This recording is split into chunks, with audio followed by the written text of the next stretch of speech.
As the Montana Legislature enters its final days, lawmakers are busy putting the final touches on the $10 billion state budget.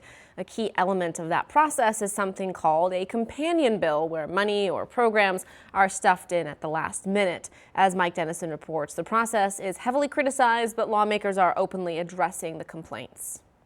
1 week ago, Senate Bill 352 was a single open-ended sentence on transferring money in the state budget. But late last week, the House Appropriations Committee placed 9 pages and $38 million in spending authority into this bill for programs and 24 other bills.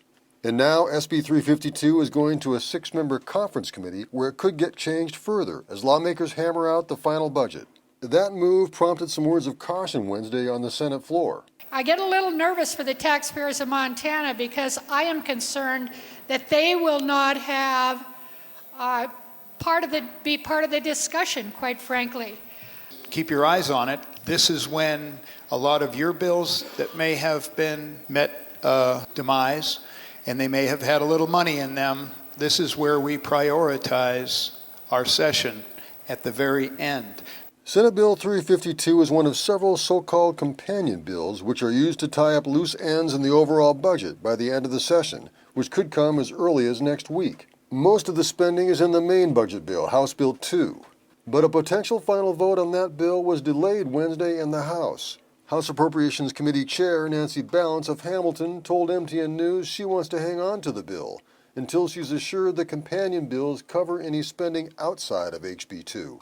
Critics of the process say companion bills have been used to insert spending or pet projects that didn't get approval in the regular process. But Senate leaders on Wednesday insisted the process is an open one. In terms of transparency, I think this is actually an advance to the system.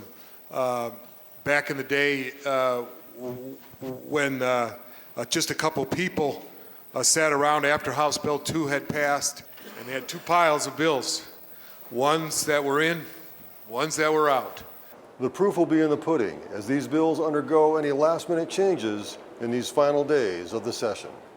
At the Capitol, Mike Dennison, MTN News. The session is scheduled to finish no later than May 1st, but could wrap up by the end of next week.